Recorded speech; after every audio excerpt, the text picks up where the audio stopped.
Assalamualaikum warahmatullahi wabarakatuh.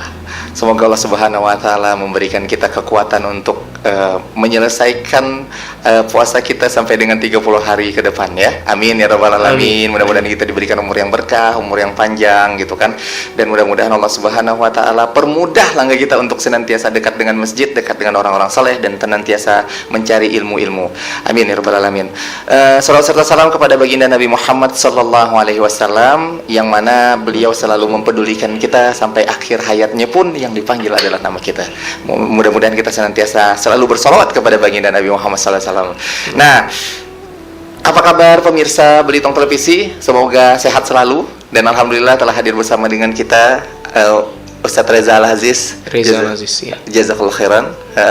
Dan masih di dalam program acara kita Bekidas. Ya, apa itu Bekidas? Berita kita dahsyat spesial edisi Ramadan. Nah, karena saking dahsyatnya ini banyak sekali informasi-informasi yang kami hadirkan untuk menambah pengetahuan Anda bukan hanya di bidang agama tapi juga di bidang-bidang yang lainnya. Nah, karena spesial Ramadan kita tambahkan dengan unsur keagamaannya supaya bisa menginspirasi masyarakat supaya senantiasa dekat dengan Allah Subhanahu wa taala.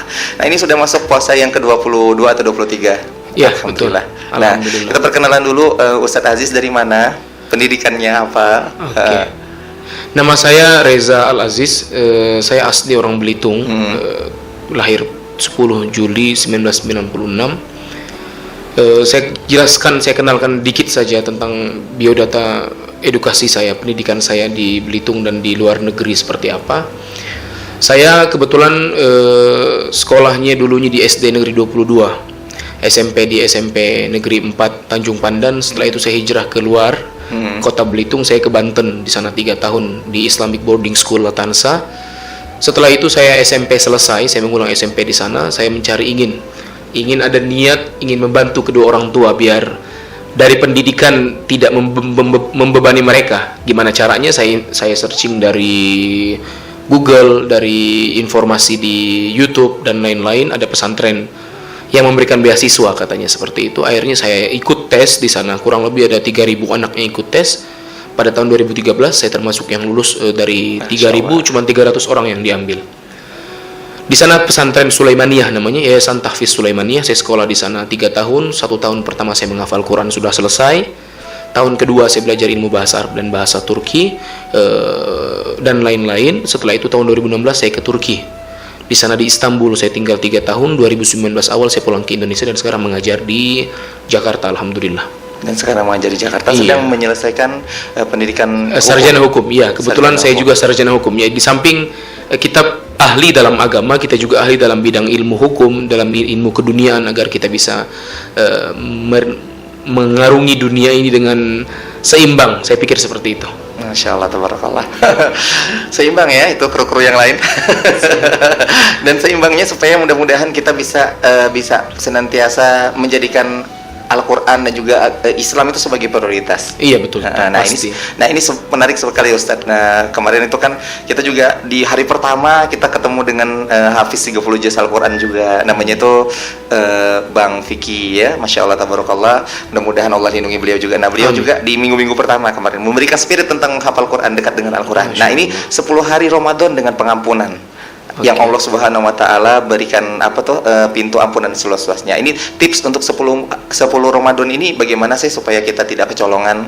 Oke, sebenarnya berangkat sebelum kita membicarakan 10 Ramadan terakhir ini, saya ingin mulai dari satu hadis dulu ya. Ada yang mengatakan bahwa Ramadan awaluhu rahmatun wa awsatuhu maghfiratun wa akhiruhu itqun minan nar.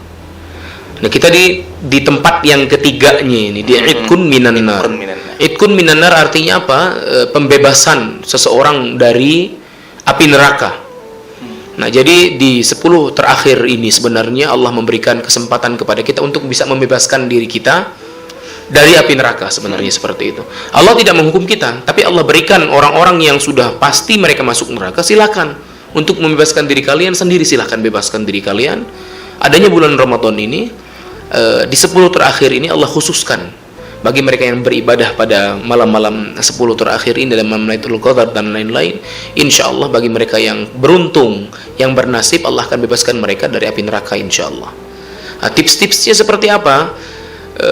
Ada juga hadis yang mengatakan bahwa ini sangat penting sekali, ini hadis bahwa Rasulullah pernah mengatakan hal yang sangat super sekali, bahwa apabila umatku mengetahui Ramadan, kemuliaan ini Ramadan, niscaya mereka akan selalu berharap ingin 12 bulan ini mereka lewati sama seperti bulan Ramadan. Saking bulan Ramadan ini adalah bulan yang penuh berkah dan penuh rahmat dari Allah Subhanahu wa taala. Bahkan lucu sekali. Sangat lucu bahwa apa? Kata Rasulullah, sangat tidak bisa dipikirkan sekali orang yang masuk ke dalam bulan Ramadan 10 pertama, 10 kedua, 10 ketiga meninggalkan Ramadan, mereka tidak mendapatkan keampunan dari Allah. Artinya apa? Menyelam tapi tidak basah, mungkin tidak. Menyelam tidak basah sangat tidak mungkin. Orang menyelam pasti pakai basah. Orang menyelam ke lautan Ramadan pun pasti akan mendapatkan ampunan. Kalau keluar dari Ramadan tanpa mendapatkan ampunan, berarti dia, bahasa Belitungnya orang haprit sekali begitu loh. Jadi kira-kira seperti itu. Untuk Ramadan ya, untuk penjelasan terkait bulan Ramadan sangat yang mulia sekali saya rasa. Seperti itu ya. Iya. Tapi kan hidayah katanya. Orang kan harus nunggu hidayah baru misalnya melakukan hal seperti itu. Itu gimana tuh? Nah, ini sebenarnya banyak dibicarakan juga hidayah. Orang mengatakan hidayah betul. Ya Muhammad, innaka la tahdi man ahbabta walakinna Allah yahdi man yasha. Sadaqallahul azim. Wa sadaqa Rasulullah fima qala kama qala. Allah mengatakan bahwa dulunya seperti ini ceritanya, asbabun nuzul ayat itu turun, bahwa paman Rasulullah sallallahu alaihi wasallam yang selama hidupnya selalu membantu dakwahnya Rasulullah, tapi tidak beriman kepada Allah, sudah mau wafat, ketika ruh sampai di kerongkongan, kata beliau, ya ammi kul la ilaha illallah tadkhulul jannah, wahai pamanku katakan la ilaha illallah, masuk surga kamu nanti. Seperti hadis Rasulullah sallallahu alaihi wasallam mengatakan, man akhiru kalamihi la ilaha illallah dakhalal jannah. Nah, Rasulullah pun berkeinginan. Allah mengatakan, ya Muhammad, Allah turunkan ayat, innaka la tahdi man ahbabta walakinna Allah yahdi man yasha. Wahai Muhammad, engkau tidak bisa memberikan hidayah kepada orang yang kau cintai, tetapi hidayah itu adalah milik Allah, haknya Allah Subhanahu wa taala. Tapi tidak bisa juga kita mengatakan bahwa saya belum bernasib, saya belum mendapat hidayah. Hidayah itu ada dua, ada yang kita bisa jemput dengan perbuatan kita, ada yang dihibahkan oleh Allah Subhanahu wa taala, nikmat hidayah itu. Makanya nikmat, kata ulama, yang Allah berikan kepada kita ada dua. Ada nikmat wahbiyun. Nikmat wahbiyun. Apa nikmat wahbiyun itu? Nikmat wahbiyun adalah nikmat yang dihibahkan oleh Allah Subhanahu wa taala. Seperti contohnya menjadi seorang habib, contohnya. Mereka terlahir dari rahim seorang syarifah, otomatis mereka mempunyai titel yang bernama as-sayyid, as-syarif, ataupun habib, ataupun hubabah. Tidak bisa saya terlahir dari seorang perempuan yang biasa, saya mengaku sebagai seorang habib, tidak bisa. Nah, itu adalah nikmat yang wahbiyun, yang dihibahkan oleh Allah. Aku hibahkan di tanahku untukmu. Kan orang kan nggak perlu minta ya kan, dihibahkan oleh mereka, betul tidak? Ya. Nah, kalau dihibahkan tanpa diminta. Ya. Nah, ada juga yang kedua, nikmat kasbiyun. Kasbiyun itu seperti apa? Contohnya kalau saya kerja saya dapat duit, betul tidak? Ya. Itu kan nikmat juga. Nah, begitu. Jadinya kalau saya memaksakan diri saya untuk beribadah kepada Allah, insya Allah pelan-pelan terpaksa nanti jadi biasa. Nah, dengan ibadah kepada Allah Subhanahu wa taala, Allah berikan kepada kita juga apa? Ganjaran. Kita berbakti hijrah kepada Allah, pelan-pelan Allah juga berikan kepada kita apa? Jalan. Allah tunjukkan jalan insyaallah. Jadi tidak bisa menjadi alasan bahwa ini hal nasib, ini hal hidayah. Allah kalau memang benar menasibkan saya, nanti pasti saya pun akan beribadah. Kalau begitu tidak bisa. Harus ada azam yang kuat dalam hati kita, kemauan yang kuat. Makanan pun dinasi, ikan pun di piring. Kalau seandainya sudah disodorkan kepada kita, tidak kita ambil, tidak bisa masuk ke dalam mulut. Artinya apa? Butuh pengorbanan untuk mengambil itu ikan, kita masukkan ke dalam mulut, kita kunyah, baru kita kenyang. Padahal makanan sudah di piring loh. Nah, artinya apa? Butuh kasbiyun, butuh kerja di sana, butuh niat di sana. Nah, begitu kira-kira. Jadi tidak bisa dikatakan ini sebagai hidayah ataupun sebagai nasib. Dengan alasan nasib dan hidayah kita tidak mau beribadah kepada Allah, tidak bisa. Apalagi dalam bulan Ramadan Allah berikan hal yang sangat luas sekali, besar sekali rahmat Allah Subhanahu wa taala. Maka dari itu saya sampaikan bahwa lucu sekali, sangat lucu dan tidak mungkin sekali orang yang mengarungi laut tapi tidak basah. begitu. Tajam ya. Iya. Ya, masya Allah, tabarakallah. Tapi memang harus butuh ketegasan-ketegasan seperti ini untuk menyampaikan dakwah. Semoga yang mendengarkan juga ini mudah-mudahan diberikan hidayah. Hidayah itu kan mahal. Iya, betul. Harus dijemput, harus punya azam yang kuat gitu. Iya, betul. Nah, terus kan ada orang yang senantiasa ini pesannya untuk mudah-mudahan di 10 hari terakhir ini maksimal ya kita Iya, semua dan insya Allah. masyarakat kita. Insya Nah, ini untuk tipsnya untuk orang-orang yang mau menjemput hidayah tapi ada keinginan untuk mundur kembali. Nah, itu bagaimana, Ustadz?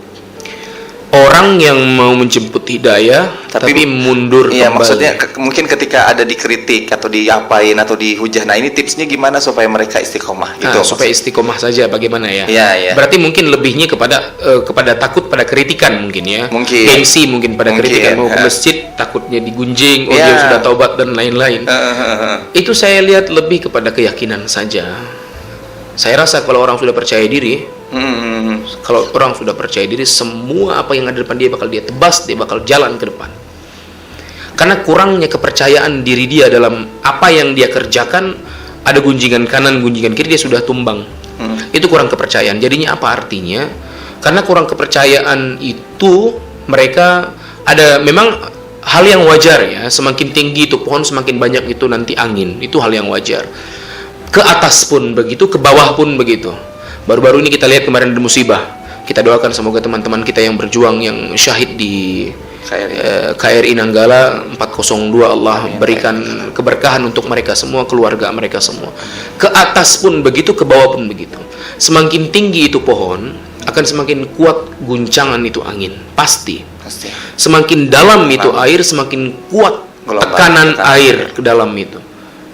Artinya apa? Semakin kita ingin berubah tinggi, meninggikan derajat diri kita kepada Allah, Allah pun akan berikan cobaan kepada kita. Contohnya apa? Yaitu gunjingan dari kanan, dari kiri, melihat kita istiqomah apa tidak. Nah, kalau yang mau mundur lagi gara-gara hal ini saja, hal yang sepele, artinya apa? Mereka kurang yakin dalam diri mereka dan apa yang mereka kerjakan. Begitu. Nah, untuk gimana supaya yakin, ya kita harus banyak-banyak membaca, belajar agar kita lebih yakin. Begitu kira-kira. Dan hadir juga di kajian-kajian ilmu. Iya, harus hadir dalam kajian ilmu. Jadi tidak lucu sekali kita pengen berubah tapi tidak bisa pengen naik motor perjalanan jauh tapi tidak ada bensin. Nah, termasuk tidak bisa. juga teman juga. Iya. Iya, pertama jadi kita harus hadir dalam kajian-kajian ilmu, kita harus berteman kepada orang-orang yang saleh, kita harus selalu berbuat hal-hal yang mendorong kepada hal-hal yang baik, yang positif. Ya gimana kita bisa mau berubah kalau kita saat ini selalu berteman kepada hal-hal yang menjauhkan kita dari Allah Subhanahu wa taala. Bukan tidak boleh, tapi apa kuncinya di sini? Kita hadir di hadapan teman-teman kita, kita hadir sebagai ayah untuk keluarga kita, saya hadir sebagai anak untuk kedua orang tua saya, harus mewarnai mereka, bukan saya yang diwarnai. Harus mewarnai mereka, ya, bukan saya yang diwarnai.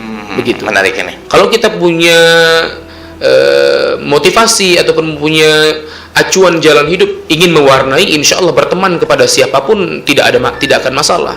Tapi kalau kita lemah, pengen diwarnai oleh orang, ya tergantung yang berteman. Kalau kita berteman orang yang warnanya putih, ya kita putih insya Allah. Masya Allah. Nah, kalau teman kita warnanya merah, kita seperti api nanti. Begitulah kira-kira. Jadi fungsi teman juga termasuk yang penting ya. Iya dong, pasti itu. Almar'u ma'aman ahabba. Orang itu nanti akan sama seperti orang yang dia cintai.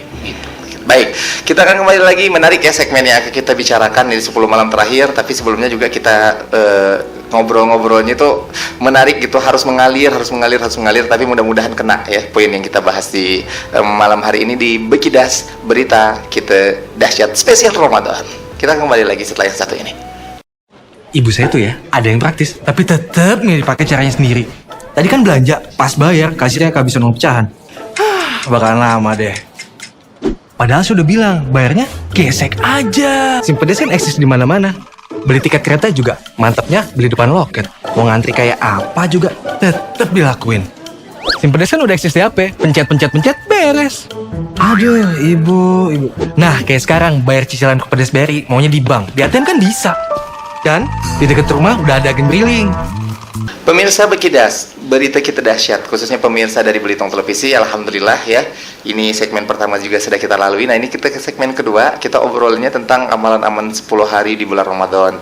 Nah, tadi kita kelakar tentang hidayah, tentang teman, tentang bagaimana caranya supaya istiqomah juga kan masuk di situ. Nah, di amalan 10 malam terakhir nih, Ustadz, kita pengen tahu ini apa sih sebenarnya amalan-amalan yang Rasulullah sering lakukan benar di 10 malam terakhir Ramadan ini. Ingat 10 terakhir, pasti ingat hal yang sangat besar sekali yang hukumnya fardu kifayah, yaitu i'tikaf. Ketika bicara i'tikaf harus tahu dulu apa makna dari i'tikaf tersebut. Kalau orang sudah tahu, insya Allah akan mengamalkan sesuai dengan apa yang dia ketahui. Betul tidak? Seseorang kalau tahu itu batu adalah mutiara, pasti bakal dia jaga.